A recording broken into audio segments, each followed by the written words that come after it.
歡迎大家收睇香港表達藝術治療服務中心呈現表達藝術身心靈健康文化節2026嘅重點節目《純粹的價值》嘅主題對談。大家好，我係大家今日嘅主持，我叫 Kenna， 我係香港表達藝術治療服務中心嘅註冊表達藝術治療師。今日咧好開心，我哋邀請到一位好重要嘅嘉賓咧嚟同我哋傾咧創作呢一個主題喎。咁我哋今日嘅嘉賓咧就係資深嘅多媒體工作者陳輝鴻先生啦。大家好，大家好。係輝鴻。咁啊，我自己咧就覺得咧，輝鴻係一個非常適合嘅人啦，可以同我哋一齊去傾創作呢個主題。咁因為咧，其實我哋今日呢一個主題咧係想講咧喺生成式 AI 呢個技術咧好爆發嘅年代啦，大家都知道。咁啊，究竟創作藝術創作本身嘅價值啊定位係啲咩咧？因為你知道啦，我哋中心咧其實係用藝術去做一啲心理治療嘅服務啦。咁所以其實我哋作為一個慈善團體啦，我哋就好相信咧，每個人無論佢係咩背景啊，或者佢係乜嘢能力啊，其實都係有創作嘅可能性，亦都係有創作嘅能力嘅咁樣。咁所以我哋先至想即係今日又傾下，其實喺呢一個年代，喺呢個世代，創作真係可以撳一個掣。其實就已經可以出現㗎啦嘛，中間成個過程係可以完全 skip 㗎嘛。咁究竟創作對於人嘅健康啊，又或者創作對於一個人嘅成長啊、自我價值啊、自我了解等等各樣嘢，其實係一個點樣嘅定位咧？咁所以我哋今日好開心咧，可以同輝鴻一齊傾下，係啦。咁啊，輝鴻啊，我哋不如咧就先從都邀請你介紹下自己先，好唔好啊？即係關於創作嘅面向。其實創作對我嚟講咧，就唔係一個由細話啊，我大個要創作一啲嘢嘅，即係唔係童年夢想冇呢一樣嘢嘅。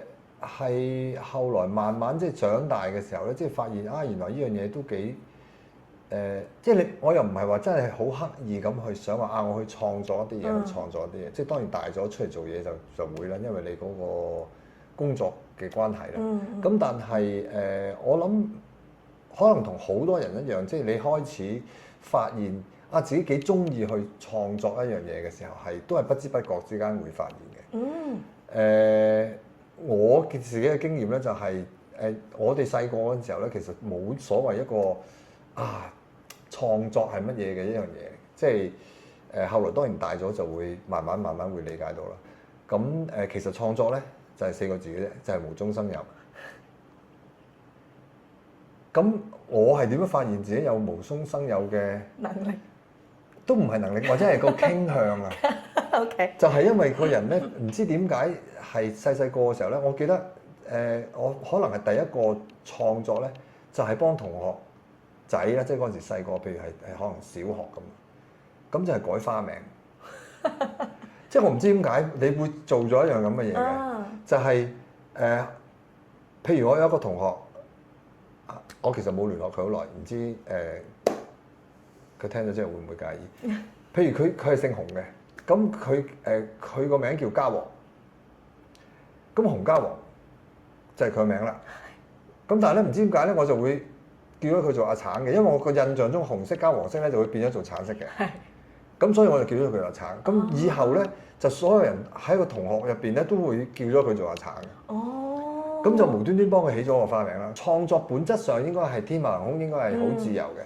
但係好多時候咧就你做下喺創作一樣嘢，你都可能要諗一啲嘅後果，可能係你要承受嘅。咁不過喺我哋尤其是細個嘅時候咧，咁就冇諗到呢樣。不過咧，做創作人咧都一定經歷過呢一個階段嘅。但係我頭先聽到就係原來你嘅創作或者你發現你自己有呢個創意，其實係好細個就開始㗎咯。我都唔知嗰樣嘢係有用嘅，其實係，因為我只不過係為咗自己覺得好似幾得意。咁一講咗出嚟咧，有啲同學又會笑，有啲同學就有啲人就咁樣。咁但係某一程度上你就好似表達咗一樣你想表達嘅嘢啦。即係譬如我覺得你個名3個字，咁我為咗表達我喺你眼中咧就同其他人一樣，所以我有一個特別嘅稱呼俾你，咁所以咧我就幫你改咗個咁嘅花名。咁久而久之就再進化就係咁嗰時細個就會睇下啲小説啊，或者係即係咁樣，咁咧就開始咦武俠小説幾好嘢喎，我中意睇金庸喎，咁就開始扮佢嗰啲文風又好，或者係即係做文章嘅方法，咁就開始喺自己作文上邊咧就加咗即係呢啲。譬如成語啊，一金庸有陣時又會用啲典故啊，咁你又會加啲典故啊，或者有啲比喻啊咁樣，咁咧就竟然有得貼堂喎呢樣嘢嚇，咁因為佢可能同其他同學寫出嚟嘅又有啲唔一樣嘅感覺啦，咁總言之咁又覺得啊原來咁又好似又得到一啲認同，咁於是乎咧就到咗後來就開始聽電台。咁啊聽收音機啦，咁然之後跟住咧就發覺啊咁啊，原來將啲歌咧咁樣呢隻原來跟住夾落去呢隻咧又好似幾好聽喎，咁跟住就聽到原來即係啲人做 DJ 就咁樣啊嘛，咁跟住咪就入咗電台開始就做播音咯，咁但係後來就發現咧，原來即係我人又比較中意即係多嘴啊，咁咧。原來你又唔係淨係做音樂節目嘅，音樂節目有幾個類型，咁有譬如有啲資訊性節目啊，或者有啲訪談節目啊，有啲咩，咁原來咧就有興趣做下咧就發現咧，咦唔係喎，其實你喺透過講嘢或者同人溝通嗰個過程入邊咧，其實你可以製造咗一種內容出嚟嘅，咁就譬如訪問啊或者叫咩，咁你咪開始要又好似有啲人話啊你都做得幾好喎，咁啊慢慢就做下呢一個，咁做下呢個咧。就因為喺電台嘅時候咧，就認識咗一啲做電影嘅朋友。咁就話啊，你有啲諗法喎，有陣時又中意睇戲喎，咁你有冇興趣做下劇本啊？咁於是乎又出咗去幫人學下人哋寫劇本。咁但係從來冇諗過，一開始就由細個就係話啊，我第日要做一個編劇，或者我第日要做一個小説家，或者我要做一個咩？冇諗過呢一樣嘢嘅。咁譬如音樂咁都係嘅，音樂我其實由頭到尾都係喺一個聽音樂嘅受眾嗰個角度嘅，冇諗過自己會係去玩音樂嘅嘢，咁係後來慢慢又接觸到咁先至。係。咁然之後你又發現咧，就係原來佢都係一種方法，即係佢可能其實同語言可能一樣，即係音符可能其實真係 A B C D 即係字母嚟嘅，咁你其實透過佢或者係波波摩科，咁你透過佢原來又可以聽到一啲人。透過呢一個系統嘅語言去講一啲嘢俾你聽，或者係唱一啲嘢俾你聽，或者係彈奏一啲嘢俾你聽。然之後你喺當中係感受到有一份共鳴嘅，你係呢啲歌聽到我真係好舒泰，或者啲歌聽到我真係好熱血啊！呢個歌聽到我好悲哀啊咁樣。咁嗰個都係一種情緒上邊嘅轉達，同埋同你話我見到有一張相真係令我覺得好感動啦，或者係我見到一幅畫，呢幅畫我真係企喺度睇一日都得嘅咁樣。咁呢個就係創作者透過唔同嘅符號也好，或者唔同嘅系統去將佢哋腦又好、心入邊又好，或者情緒上又好，咁就係用一個形式去展示出嚟，就做一個即係創作嘅成品。咁其實總會有一啲嘢喺嗰度會係勾到你自己入邊嘅一啲情緒，或者係一啲快感，或者係咁咯嚇。咁嗰個我諗就係創作者同埋係受眾嗰個最大嘅互動啦。咁但係你話如果純粹創作係咪一定又要有個受眾咧？我覺得又未必嘅。咁係視乎你自己作為一個創作者，你自己需要。你話我唔係喎，我其實我淨係中意亂咁畫一啲嘢，其實自己畫完覺得好正啊，咁就得。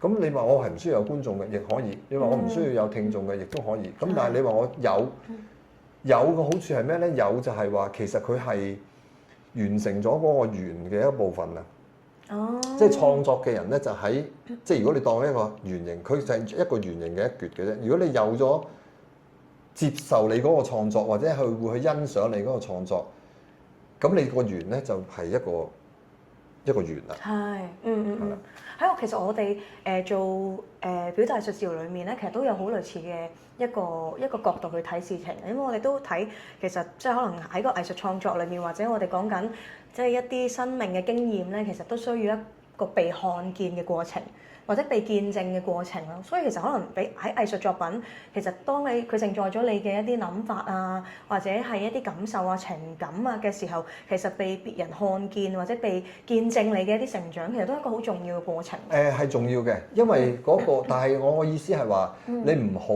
因為要完成呢一個圓，而去做創作。即係嗰個，因為你首先你要有咗呢一橛先，即係呢個半個圓形。你有一個圓形，慢慢你會擴展，然先至去做嗰。所以嗰個創作嗰個目的，其實頭先你有講到，即係可能一開始真係純粹為咗自己過癮，或者即係表達自己啦。可能去到後期有一啲即係如果我哋講翻可能啊，你即係去到工作啊，或者即係而家啦，因為我同輝鴻嘅認識係因為佢嘅音樂啦，係啊，我係佢音樂嘅忠實粉絲嚟。多謝。係啊，咁咧，因為佢係小兵樂隊嘅即係主唱啦，咁亦都係一個主創作人啦。咁但係咧，因為即係可能講翻創作啦，咁嗰度我聽到嘅係咧，其實好多時我哋係有嘢想表達啦，但係去到後來咧，我哋都總會問下人哋，你會唔會都中意啊？咁樣好似咧有啲時候咧，好容易其實會去咗嗰個位咧，係到後來咧就係唔係好純粹地係為咗自己表達，係反而去計算下，即係點樣嗰個作品先可以得到多啲 like 咧，或者其他人會中意或者讚賞咧？其實你會唔會都有呢啲時候嘅咧？唔係，我諗係啦，我覺得一定會有嘅，因為譬如如果講話我所涉及到嘅創作範圍，大部分都其實係商業有關嘅，即係譬如你喺電台做節目，咁就係打工嘛，咁你梗係要有人聽啦。咁如果你個節目係冇人聽嘅，咁你都冇辦法繼續入去個直播室入邊做節目㗎啦。你個老細就會話俾你知，你好執包袱啦咁樣。咁以至到譬如後來做編劇又好，以至到因為嗰陣時其實電台唔單止淨係做節目，咁你牽涉到有啲廣告客戶啊，要幫佢諗一啲環節啊，諗一啲即係一啲小節目啊嚟到宣傳佢嘅產品。咁嗰啲咧就係好有目的地去做呢一個所謂創作啦。咁嗰個就係你要去滿足個客戶嘅訴求啦。即係佢而家賣緊嘅係汽水，咁你冇理由突然之間就係叫人話汽水飲咗好肥嘅，咁梗唔得啦。即係嗰個你只能夠話呢隻汽水幾咁新穎咧，嗰個口味係咪？咁同一道理就係。你譬如去做一個劇本創作，咁多數就係話因為有個導演或者係有一個電影項目要發生啦，咁佢就講呢個故事嘅咁樣，又或者係你自己有一隻故事，你好想去同一個電影投資者或者製作公司講我要做，咁都係有一個目的嘅，就唔係話我純粹咧就係諗咗一隻故仔，即係自己就覺得好開心就完啦咁樣。咁即使譬如你話甚至乎一啲比較自顧嘅創作人。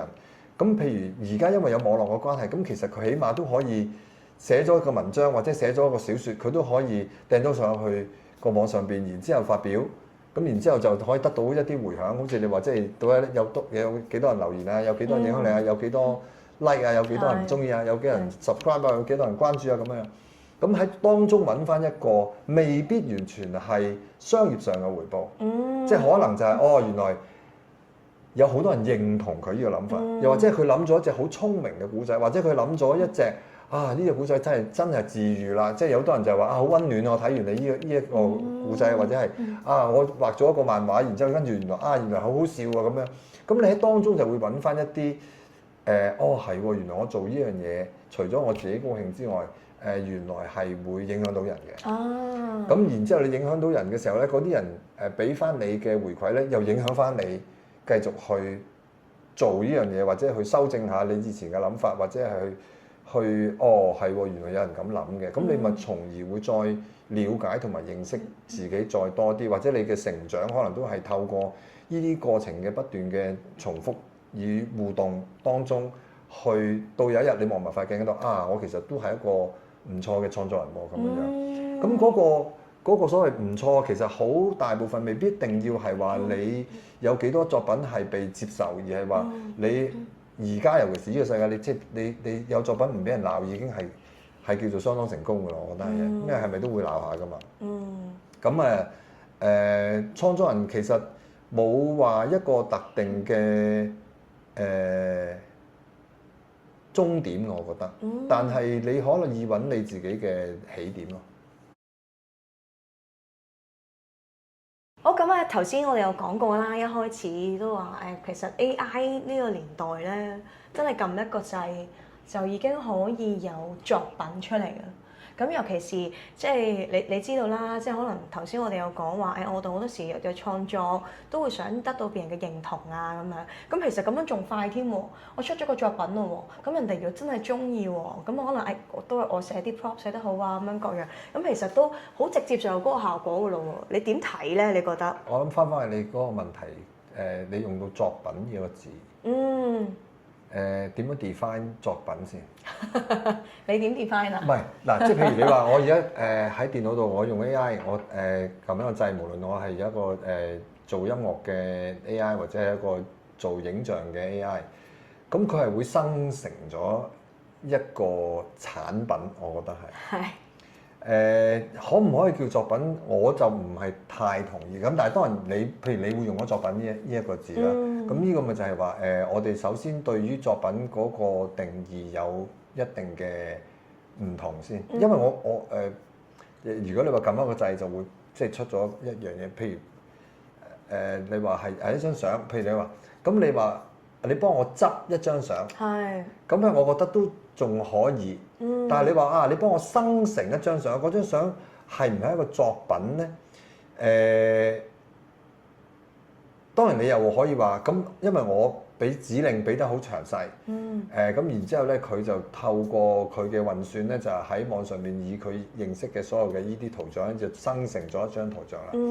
咁但係嗰個圖像，首先嗰張係一個假象啦，因為如果我哋以攝影作品嚟講咧，就係你都要有個真嘢你去攝影構成一張相，咁嗰個先至叫做攝影啊。咁你話我張相，我用 AI 去調整嗰啲嘢，咁嗰個佢只係工具啫，就等於你話我以前啊，我唔知大家知唔知啊？就算你去影菲林相咧，即係去影樓啊，去影一張相咧，其實嗰個時候都有執相嘅存在嘅，就係咧嗰個攝影師咧，其實會喺張菲林嘅底片嗰度咧，譬如最簡單咧，就係會幫你塊面咧塗紅的咁多嘅，所以你睇翻一啲好舊嘅如果你仲揾到啦，嗰啲影樓咧，佢入邊所擺嗰啲譬如全家福又好或者人像好咧，咁咧嗰個面咧係有少少紅紅地嘅，咁嗰個就係好原始嘅最 analog 方式嘅執相嘅方法。然之後當然去到有數碼將影像數碼化，開始有數碼攝影之後，咁你就可以透過電腦用一啲 tools 用一啲工具去修正翻一啲相，譬如要佢個眼神嗰個光高白光啲啊，即係嗰個。咁嗰啲都係屬於工具，但係起碼嗰張相你影嘅，無論係人又好、動物又好、風景又好，佢都係的確有嗰件嘢存在嘅。但係你話你生成一個圖像咧，就基本上係唔存在嘅嗰樣嘢。咁我就覺得咧，如果你作為一個攝影師咧，就好難叫做嗰個係一個作品。如果你係一個畫家，你喺佢生成一張畫咧，無論你俾幾多指令佢好咧，咁畢竟咧佢唔係嗰個畫家自己本身透過佢嘅手嗱，我當你用 iPad 畫都好，你都要透過你嘅手去將你腦入邊嘅嘢傳遞出嚟，然之後入邊你用乜嘢嘅筆觸嘅選擇，即係用咩筆，你係用 brush 又好，你係用 crayon 又好，你係用咁你會選擇晒呢啲。當然你呢啲選擇都可以變成指令，變成嘅話 AI， 但係問題就係話喺你啲指令嘅背後，其實係你冇係 AI 幫你做咗大部分嘅想像，做咗大部分嘅確認啊。咁你個 reference 喺邊度嚟嘅咧？點解你會有呢個 reference？你會話啊，我想做呢張清明上河圖。咁因為你睇過清明上河圖，而你覺得清明上河圖幾正喎？咁長嘅卷軸，點解可以將即係成個即係社會市井嘅百態畫到栩栩如生啫咁樣？咁因為你有咁好啦，咁原先畫呢張畫就係因為佢觀察咗生活上邊嘅呢啲嘅社會嘅百態。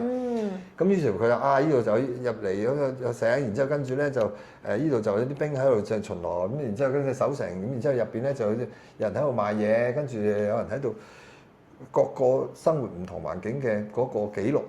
咁就係因為你真係有咁嘅體驗，佢未必係一日入邊發生嘅事，即係但係佢累積咗呢啲，於是我喺我記憶喺我腦入邊，我就將呢啲轉化成為即係話一個圖像，就變成一個長卷軸。咁仲點解咁長？越畫越長啊！因為越畫就越發現我又漏咗邊個喎，隔離邊個咧，其實佢都幾得意嘅喎，或者講呢個我又漏咗黃師奶，黃師奶今日咧就係去買菜嘅時候咧，同呢個賣菜婆咧就喺度嗌霎喎，咁佢哋要畫一路喺度記錄，咁好長。咁所以嗰個都係嗰個就叫作品，因為嗰個係佢經歷咗嘅一啲嘢，然之後跟住轉發，而唔係話我想做一張類似清明上河圖咁嘅嘢啦。咁個 AI 就會係喺佢嘅認知嘅數據入邊幫你就係話佢咩叫，首先佢做咗第一陣分析咩叫清明上河圖，然之後入邊就係咁樣嘅嘢，佢特色。咁然之後我就填翻落去填翻。咁但係呢啲佢填翻出嚟嗰張清明上河圖入邊嘅所謂社會階層嘅百態，就並唔係呢個俾 prompt 嘅人佢經歷過嘅嘢。咁我就唔覺得係一個作品啦。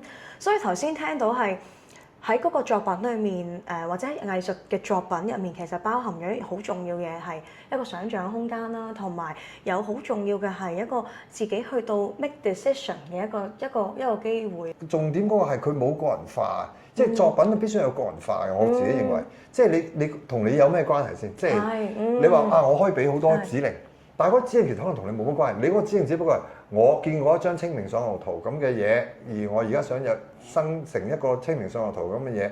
咁但係你要諗翻，其實如果你冇經歷過嗰陣嘅市井嘅或者係街頭嘅生活嗰個咁你係畫唔出噶嘛？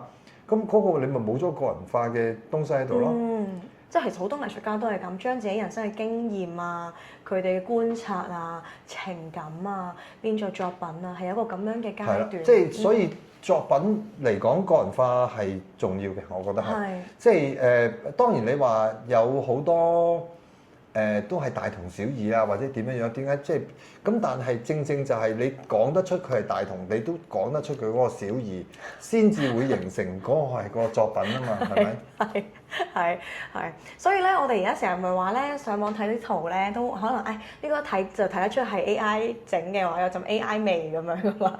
咁但係我自己想像啦，咁 AI 嘅即係繼續嘅演化或者繼續嘅發展，其實都係勢在必行㗎啦，好明顯。咁但係如果到有一日 AI 真係成熟到佢嘅創作咧係真係同我哋根據我哋生活經驗去創作出嚟嘅作品係真係可能成品出咗嚟擺喺度咧係分唔到嘅，甚至可能會人哋覺得AI 創作得更加好喎咁樣。咁你覺得我哋點解仲即係你會唔會繼續創作咧？或者你覺得點解我哋仲要繼續創作咧？又分翻轉，你頭先嘅嗰個問題就係話嗰個生活經驗啊，就好在乎嗰個 AI 佢有幾大嘅生活經驗啦。因為佢嗰個數據庫係嚟自即係當然咧，佢譬如你嗱，去到某一日，我哋其實都會有自己個人嘅 AI 嘅，即係其實就係話係一個專門，其實而家都有嘅，即係佢專門係 for 你，譬如你有嘢問佢，你係同佢相處嘅，佢係知你生活習慣嘅，你今日去邊度，佢又知道嘅，因為你唔使話俾佢聽㗎嘛，因為遲早即係有個相機或者有個眼鏡咁樣，而家啲即係 AI 嘅眼鏡係會幫你記錄晒呢啲咁嘅嘢㗎嘛，咁嗰啲數據都係佢大概知道你今日見過咩人，你做過咩嘢。佢差唔多可以係你生活嘅一個備忘啊！即係其實佢 back up 咗你嘅咩？即係譬如你而家唔使去到 AI 啦，即係你而家譬如你喺你個戶口入邊，咁然之後咧你啲相上傳晒去你個戶口嘅雲端嘅，咁其實佢就話咩？6年前咧，你咧就咩即係會出來，即係嗰日佢就會登翻嗰啲相出去。咁其實佢都會幫你係喎，嗰陣時係咪？哇！嗰陣時仲同佢一齊嘅，有冇搞錯啊？而家即係。咁而家變咗咧，就係話 AI 佢將會更詳細、更加細緻咁去記錄咗呢樣，唔單止淨係相啦，咁亦都係有聲音、有動畫、有即係有video。好啦，咁佢問題就係呢度啦。佢就算做到好細，即係你由一擘大眼，其實你嘅生活已經被 AI 所記錄㗎啦。到你眯埋眼瞓咗覺嘅時候，咁佢又瞓覺，咁佢喺度處理緊一啲嘢，就係你今日行街見到阿伯姑同麻雀婆嗌交，好啦，AI 係記錄晒呢件事，但係你係會知道，其實咧麻雀婆係真係冇理由嘅，呢個呃情呃得太犀利啦，難怪咧阿伯姑咧真係有啲反面，雖然幾廿年街坊啊，你咁樣都呃我情，仲唔搭兩條葱咁樣，咁佢唔會有呢個，但係你係會有一個你嘅主觀去評價，或者係你自己覺得阿伯姑同埋阿麻雀婆邊個啱嘅？咁當然另外一個覺得係撞鬼啦，伯哥你咩，其實係麻雀婆啱啊，咁都得嘅，即係每個人有佢唔同啊嘛。但係 AI 佢唔會做到呢樣嘢嘅，佢只係一個客觀就係呢兩個女人咧就乜乜，然之後咧佢試完咧就係咁啦，咁然之後咧就按道理咧就其實係呢個伯姑唔啱嘅咁樣。咁但係伯姑係你親戚。你梗係企喺佢嗰邊啦，伯姑由細到大都最錫你嘅喎，伯姑有嘢食又買俾你食，係咪？過年一定俾最大封利是你，咁你係唔會企喺麻雀婆嗰邊噶嘛？AI 唔會噶嘛？呢個唔係一個好大嘅分別咯。所以當你寫呢一段古仔，或者你畫呢一張圖畫，即係喺街市伯姑與賣菜婆撕面圖咁樣，即係點樣抹破面，咁你嘅主觀意願就會擺咗喺伯姑嗰度，就唔係喺麻雀婆。係，所以其實藝術作品有一個好重要嘅一個，即係一個傳遞一個信息，其實就係我哋承載咗好多一啲主觀嘅情感啦、意願啦，又或者我哋嘅一啲喺當下嗰個生活經驗裡面嘅一啲我哋自己嘅一啲睇法喺入面。而我諗起就係你頭先講嗰個大同小異入面嗰個好重要嘅小異咯，我會覺得係。佢可以個背景一樣，係嗰個街市一模一樣，即係因為佢係有呢個確實嘅記錄嘅。伯姑個樣一模一樣，係麻雀婆一模一樣，係咪？栩栩如生嘅，即係仲要多幾分皺紋或者再逼真啲之類。但係嗰個問題就係話佢冇嗰個，咁我幫邊個嘅咧？其實係，咁佢係唔應該有嘅喎。係，咁佢係冇噶嘛，係咪？咁所以你好多時候你就係話。你做創作或者做藝術就係可能我哋同機器有一個最大嘅分別就係呢一樣嘢。咁但係如果你話去到有一日當機械人都開始有情緒嘅時候咧，咁我就唔敢包啦。但係起碼喺呢分鐘我哋認知嘅無論所有做開呢啲AI 或者咩都好劈頭劈腦就話你聽，唔會有情緒嘅，佢係機器嚟嘅啫。我哋唔中意用佢嘅時候咧，就會熄咗佢嘅掣啦。佢對人類咧就人畜無害嘅，即係咁樣。咁你而家講啫，咁到其實真係唔知嘅。咁但係我哋都唔使跳到咁科幻小説嘅嗰個咁遠嘅層面。我講緊最簡單嗰件事就係話，譬如你而家叫電腦幫你執一張相係無瑕嘅。但係你一睇，點解你會覺得分別咧？因為喺現實生活中唔係無瑕噶嘛，係咪？係毛孔嚟噶嘛，唔係無瑕啊嘛。你見到毛孔，你冇理由執走咗佢噶嘛。AI 會幫你執走。如果你話叫佢執走咗，因為佢唔會叫你呢件事到底係佢而家要一張好靚嘅完美無瑕嘅相，咁咪完美無瑕咯。但係邊人塊面咁滑㗎？咁佢冇見過嘅喎，所以佢唔會知㗎。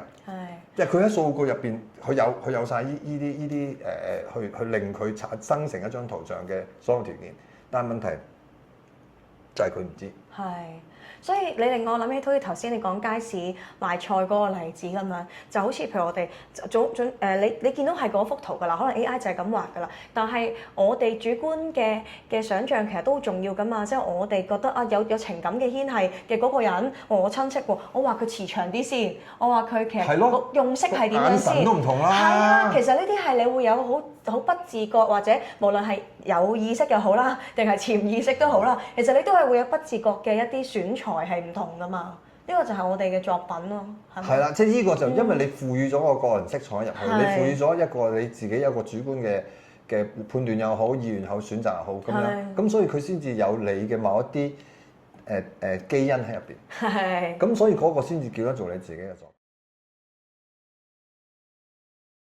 我想問下咧，咁對於你自己個人嚟講，喺創作嘅時候咧，你嗰啲靈感係點樣嚟，或者係佢承載緊你啲咩嘅生活經驗嘅咧？你覺得？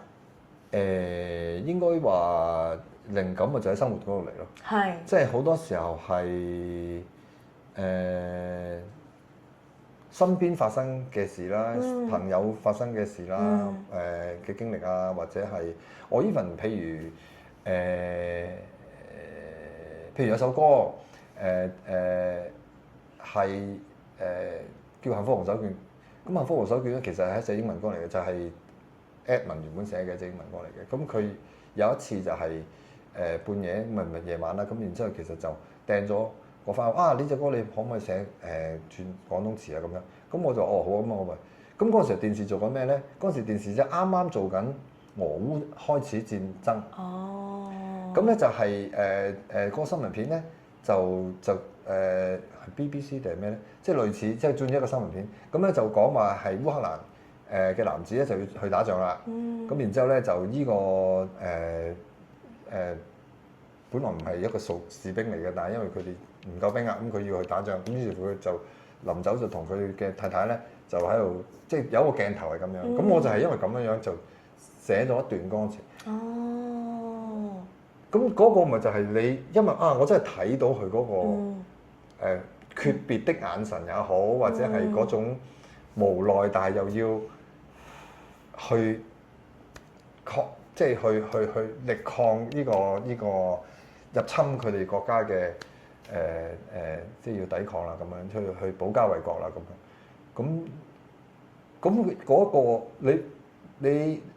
你話係咪我第一身嘅經驗咧？唔係，我唔係喺戰場嗰個記者，咁但係我透過當其時嗰個攝影記者、個攝影師同埋個記者拍攝嘅呢一段真事，即係或者呢個鏡頭，咁然之後就引發一啲嘅想像，咁你咪寫咗幾句歌詞。大部分都應該係咁樣嚟嘅，即係我小兵嘅歌。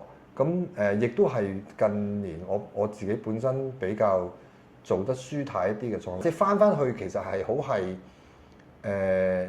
好原始嘅創作嘅狀態啦。就係等於我係毫無壓力咁樣幫一個小學同學坐喺我隔離嘅啫，或者新嚟嘅插班生改咗一個花名咁樣，咁你其實係冇一個創作壓力嘅。因為你唔係功課啊嘛。係。即係你功課你喂。咁你咁得閒同人改花名，即係你好做好呢個暑期作業未做完啊嘛。咁但係當然你話知梗係要交功課啦。但係其實心喺度諗呢個叫咩名？佢叫咩都幾得意喎。咁你其實會走咗去做呢樣嘢。係。直至你改咗呢個花名之後，得啦，冇人好易改啦，咁我咪就做呢樣嘢咯。係。所以個創作嘅動機其實係好純粹咯。我聽落就係，即係可能就係好想，好似頭先一開始有講，好爽喎，創完好分喎，好有趣喎。又或者係我又有呢個創意喺個心裏面喎，我好想將佢表達出嚟啊，或者好似頭先講睇完一啲新聞節目，或者一啲社會發生嘅事，自己有好大嘅感受嘅，即係就係嗰刻好想抒發出嚟嘅，咁其實係一個好純粹嘅動機嚟嘅喎。係咯，即係會係有啲嘢跌，咁你投射翻出去咁解啫嘛，即係係咪？即係有滴水滴落嚟咁你就會遮隻眼。係，所以創作都可以有一件。就係好似光打埋嚟，我遮一遮先，或者係光打埋嚟，我揾塊面搽翻過去先，即係可能就係一個咁樣。你塊面夠靚㗎啦！打光嘅時候搽翻過去先，咁係嘅一個過程嚟嘅啫喎。如果你唔選擇避開佢，咪係咯。即係有啲人可能會選擇避開佢，或者有啲人即係等於就係話落雨一定要擔遮啦。咁點解落雨一定要擔遮？唔擔唔得嘅咩？即係點解踢波先嚟落雨啊？唔得嘅咩？即係點解落雨唔可以踢波咧？係。就係通常我哋其實而家都係話喺尤其是而家呢個世界即係變化都咁快咧，你嘅生命咧只能夠係跟隨你自己好想做嘅嘢去做嘅啫。因為又或者你話我係一個會計師咁啱啦呢個。咁你話我係一個讀法律嘅咁又啱啦，因為你記性唔會好多個 AI 㗎。如果你話記呢個係嘛，即係咁。如果你話計案例，咁亦都唔會好多過佢啦。咁如果你話我而家遇到一個問題有法律嘅，咁你咪去諮詢嗰個法律嘅 AI 啦。咁我法律就會話俾你知，你有3個選擇。第一個咧就咁，就要咁多錢，第二個咧就要咁多錢，第三個咧就和解，然之後就得翻咁多錢，咁你自己去揀啦咁樣，咁你咪去做咯呢樣嘢。咁好啦，咁呢啲原本係用咗大量我哋以前嘅資源去令到一個年青人要接受到相對嘅教育，從而出嚟服務翻社會，喺佢嗰個專業嘅選項上邊係真係有好大部分可能講唔出個百分比，但係必定會某程度上被 AI 取代咗。咁好啦，咁變咗你話，誒我而家明明考咗入去讀醫係 Year 2，咁我剩低我6年點算咧？咁樣，咁呢個就係有社會帶嚟嗰個變化啦。咁我頭先講嗰樣嘢就係話，唔係，我真係好中意讀醫，我好中意劏人，我真係好中意劏個心，睇佢哋噗噗咁樣跳。即係你有咁大嘅熱愛嘅話咧，咁你咪繼續做咯。因為 AI 係唔會有呢一份熱愛嘅。係。佢只會話俾你知，呢個心臟手術嘅成功機會咧就係咁多，呢個人咧救佢嘅存活機會係咁多。但係因為你好熱愛嗰個心啊嘛，我一定要救翻佢，我一定要救翻佢，我諗盡辦法。咁呢個咪你贏 AI 嘅地方。咁但係你有冇咁勁先？即係你要真係咁勁，我真係做到嗱，即係講黑，即係冇人勁得過我啦。咁樣我咁有黑係咪？我咁有黑去講黑呢一樣嘢，或者去研究黑呢樣嘢，咁你冇理由救我黑，咁係因為 AI 冇黑噶嘛。係。咁你唯有咁樣贏佢咯。所以你話你如果從我哋以前傳統嘅一種所謂價值觀念嘅判斷咧，可能錯晒㗎啦。即係我唔係叫人唔好去做會計。如果你講個會計係你對數字嗰個令你好興奮，係啦，直情係即係睇到嗰本帳簿即係咁樣，咁啊冇辦法啦，咁你梗係應該去做啦，係咪？但係你見到佢咁就你唔會夠 AI 做嘅。係所以其實放翻喺即係其實咧，你話好似叉開得，其實唔係叉開咗。我聽嘅時候，我覺得完全可以放翻喺藝術嗰度咯。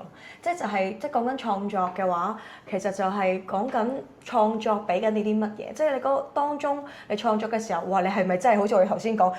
創作嘅時候血脈沸騰啊，或者係即係你會覺得好熱愛呢樣嘢啊，嗰個 heart 啊，各樣嘢其實創作俾緊啲咩你咧咁樣，我覺得都係即係一個好重要，我哋喺呢個範疇裏面都可以檢視下自己。嗰個創作去到有冇自我檢視，就好在乎你有幾了解自己。你決定要唔要咁做，因為去到尾，當你係即係等於就係話佢其實佢其實一粒掣係冇唔知幾時嘅時候會拍咗嘅，即係拍着咗嘅時候咧，其實翻唔到轉頭。咁就你永遠你喺度做一啲創作嘅時候，你總會都會諗緊佢同你嘅關係係乜嘢嗰種，而唔係話我應該畫咩好咧咁樣，而係咦咁我點解會唔知我想畫咩咧？冇理由㗎。係咪？我琴日見到個蘋果，哇！真係爽甜咁啊！蘋果點解畫到佢好爽甜咧？等我諗下先，即係咁你咪會有一個你主觀去個蘋果嘅嗰樣嘢啦，而唔係話你去學畫畫嘅時候，只不過個老師話俾你知嗱，今日我哋就畫蘋果的光影關係咁樣，咁你就唔會，咁你唔會，因為對於就係做嗰個動作而唔係係喎？點解咧？呢個凹凸點解會唔好睇咧？我等我揾一個最唔好睇嘅嗰個光暗位先，咁然之後我就畫咗佢。咁嗰個你去揾邊個角度去畫嗰個，當然同你坐嘅位有關係啦。因為咁啱你坐喺嗰度，咁嗰撇全部暗嘅，咁你就真係咩喺度喺度掃。但係我意思係話，如果你可以選擇嘅角度嘅話，你其實就可以去從而反過嚟認識點解我會揀呢個角度？點解我會覺得呢個角度係我覺得靚嘅咧？係咪？因為畫畫其實去到尾好多時候都係好大部分都係對即係美感嘅追求嘛。咁嗱，我就覺得咁樣靚啲啦。即係因為係咁啊。咁原來我覺得咁樣靚啲喎，而唔係話，所以我要求Miss 可唔可以調位？我中意坐呢邊。咁嗰個就牽涉咗有個人嘅關係啦，就去翻我哋講就一件作品到底同你點解稱得為一件你嘅作品咧？就係佢入邊有幾多你嘅 DNA 入邊啊。咁我將咧我本身諗住同你傾嘅幾條關於下一個10年嘅 AI 發展嘅問題咧，都率先邀請 AI 回答。咁我又講下嚇。咁我第一個問題咧就問佢咧，就係你覺得AI 10年之後嘅發展係點㗎？咁到時咧藝術喺社會當中嘅位置會變得重要啲啊，定係即係邊緣啲啦咁樣？咁 AI 係咁答嘅。咁啊 AI 就話咧，到時咧 AI 就唔會係一個工具啦，就會好似一種基礎設施咁，就好似電力啦，或者而家網絡咁樣嘅存在啦。咁喺任何行業當中咧，佢都會係參與其中嘅。廢話。係啦，到時就唔會係。唔知你阿媽女人咩？唔係，我真係唔知你阿媽女人。咁啊，到時啦，即係會唔會用 AI 就唔再係會問呢個問題啦，係你點樣同 AI 合作？咁但係佢就話啦，表面睇下藝術咧，似乎就會被邊緣化嘅，因為咧所有嘅圖像、音樂、影片都可以大量生成，速度快、成本低。但係佢覺得真正嘅藝術會變得更加重要，因為咧當人人都可以幾秒生成1萬張靚相嘅時候咧，再稀缺嘅就唔再係作品啦，佢自己括住㗎嚇。咁啊而係咧我哋嗱呢幾樣嘢咧佢講㗎，但佢係好似回應緊我哋頭先咁啊。佢就話咧重要嘅係真實嘅經歷、獨特嘅視覺、不可複製嘅生命故事。同埋一個人咧點樣理解世界喎？即係我會覺得好係，即係佢好似係回應緊我哋頭先，聽到咯，係偷聽我哋講嘢。唔使偷，佢有咪㗎嘛。係佢光明正大咁樣聽啦，直情係聽到我哋講嘢。即係好似就係、例如好似頭先點樣理解個世界，就係我哋頭先講賣菜街市嗰幅相嗰幅圖咁樣啦。你點樣理解佢啦？邊個係你嘅情感嘅 attachment 多啲啦？又或者生命故事啦？你點樣用你嘅真實嘅經歷放喺你嘅作品裡面啦？所以珍貴嘅係。即係喺藝術裏面珍貴嘅係唔係靚唔靚，係真誠嘅作品。所以佢無論可以幾細緻去複製或者去生成一件作品咧，只要我哋繼續保持即係人嚇，係去珍惜你自己嘅生活，去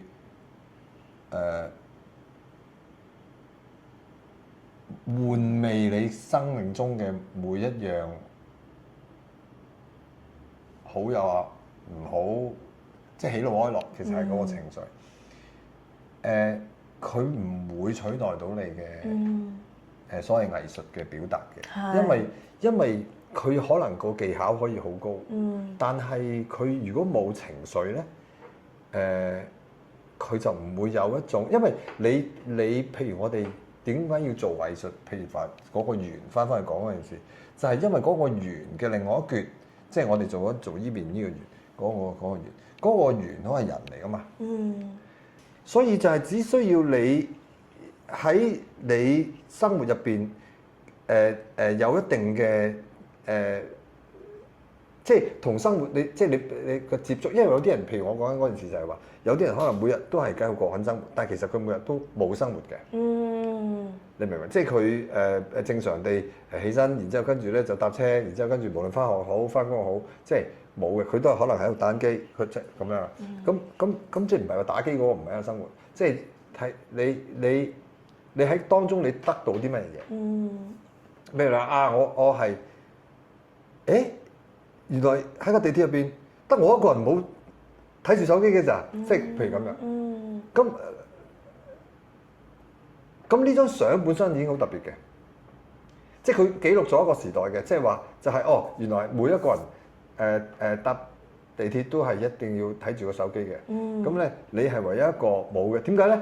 因為你原來係揸住個手機喺度影緊其他人嘅咁樣，即係你明唔明？即係你可以係去咁樣。咁嗰個就係話你對嗰個生活嗱，每一個人都係坐緊呢一卡列車，由呢個站去到另一個站噶啦，但係你如果唔係低緊頭睇緊手機嘅嗰個人，你咪有其他人一樣唔一樣嘅生活啦。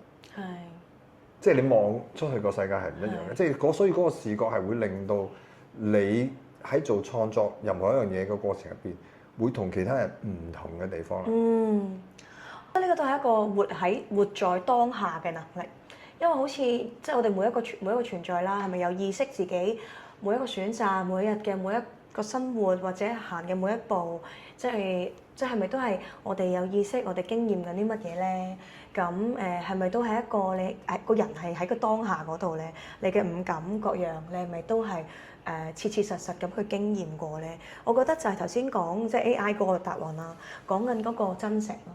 即係好似我哋存在過嚟咗呢個世界，我哋真真正正活過，我哋係有痛嘅時候，有去愛嘅時候，咁呢一啲嘅感受，呢一啲嘅經驗，都係一個好重要嘅一啲我哋嘅資源啦，或者我哋啲創作嘅靈感嘅來源。而我覺得呢啲嘅東西係藝術佢最美麗嘅地方咯。本身對於我自己嚟講，呢個可能係喺我哋話AI 嘅應用越嚟越普及，去到尾佢最做唔到嘅嘢嚟嘅。嗯，因為我哋嘅即係我有我嘅生活啦，你有忙碌啦，變咗係咁啊嘛。咁因為佢哋會越嚟越忙碌噶嘛，因為我哋好多嘢我哋唔使做噶啦嘛，俾咗佢做噶嘛。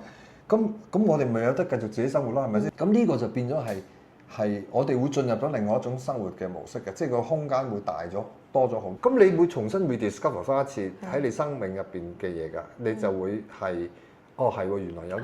咁你會發現，我唔知你有冇，我細個好中意爬完筆㗎。我都中意㗎，因為我好中意聽嗰個聲，即係嗰個。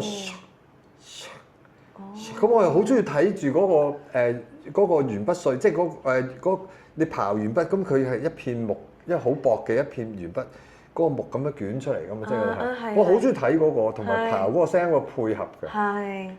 咁原來冇咗喎呢樣嘢，即係喺我生命入邊，到我有一日我唔再揸鉛筆嘅時候，我唔再即係開始，咦有筆芯筆咁樣，筆芯筆咁樣，即係用原子筆，即係因為到你後來真係，譬如話除咗係。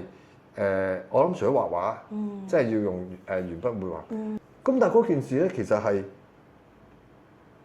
無端端攞走咗，其實係你自己或者係你話個社會逼我唔使用鉛筆，唔係你隨時都可以幾蚊買支鉛筆，你買個鉛筆刨翻嚟，你自己刨到夠咯，大佬咪。咁原來嗰件，如果你刨咗之後，你就想不如寫下嘢，因為鉛筆咧，即係如果寫喺嗰啲鞋地嗰啲字入邊嗰啲沙沙聲咧，都幾好聽咁啊！咁你咪要落街買本拍紙簿，但係咁冇得賣咯喎！嗰本拍紙簿好似即係嗰啲書嗰個執咗笠咯喎，咁咁唯有上網買啦，咁都得。咁但係咁你完成咗一個過程啊！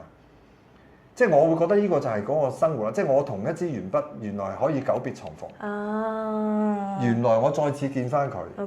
原來其實我生活入邊係唔需要佢嘅。但係原來有佢咧。我生活係有趣啲嘅。係嗱，呢個就係話藝術家或者係中意做情感表達或者係話創作嘅人，好多時候就係話你會唔會喺呢個角度去睇嗰支鉛筆 ？Exactly。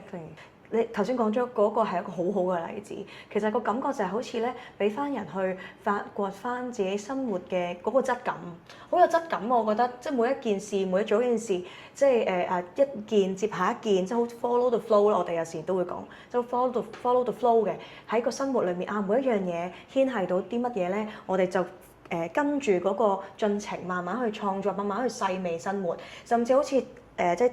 刨個筆咁刨完咪算咯，但係我哋會慢慢去聽，甚至有藝術家會攞刨嗰個筆，錄筆嘅嗰個聲，係啦嗰個聲音啦，又或者咧刨淨嗰啲筆碎咧，係啦就可以愛嚟創作嘅咁樣，即係愛做一個即係美術嘅作品咁樣。係啦，冇錯。咁所以其實咧，每一件事情喺生活裡面去到體驗啊，去細味啊，其實就係啦 rediscover 重新去發現翻自己生活或者生命裡面嗰個經驗，俾你係一個點樣嘅感受啊，或者聯繫啊，我覺得都係好重要。呢個就係翻返去頭先話，就係AI 自己都覺得佢唔會做到嘅嘢。係啊，因為佢冇咁嘅指令啊，即係冇人叫佢做有咁嘅嘢噶嘛，所以佢唔會有。咁嗰個就正係，與其你係喺度恐懼或者喺度閉翳緊，即係 AI。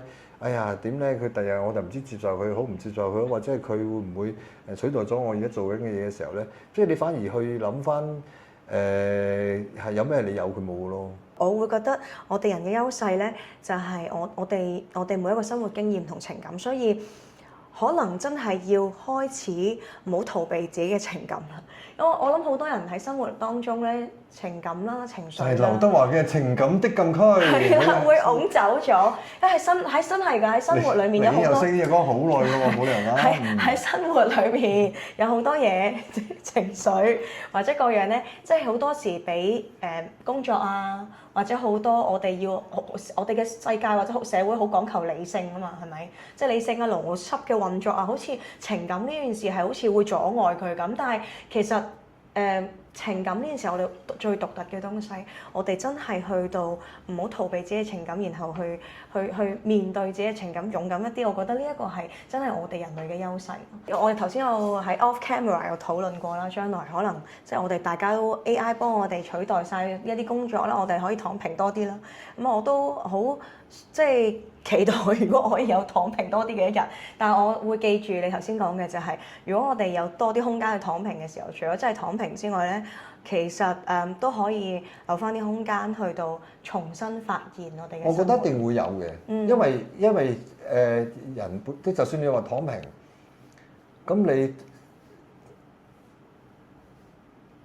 即係躺足24個鐘，咁你都會攰㗎，咁你咪總會落床行去門口攞翻嗰份外賣㗎，係咪先？即係你唔會真係完全躺平㗎嘛？我覺得係，即係程度上邊嘅問題，即係嗰個。係冇錯，所以留翻，既然有多啲空間啦，我哋而家好多藉口啦，成日都忙啦，唔創作啦，既然有多啲空間啦，我哋就用嗰啲空間好好去諗多啲藉口俾自己唔創作，係咪？諗多啲藉口呢件事本身都係創作嚟嘅，就好似你咁啦。一開始諗好多嘢嘅時候，其實就係創作咯，就係想像咯，係咪啊？好，咁啊，多謝輝鴻今日同我哋傾偈。咁啊，希望將來有其他話題，我哋可以再多啲交流下同埋傾偈啦。咁啊，咁之後咧，咁我哋都希望咧可以再聽到各位觀眾，你哋有嘅聲音或者諗法，你哋都可以留言話俾我哋聽啦。咁啊，仲有咧就係我哋咧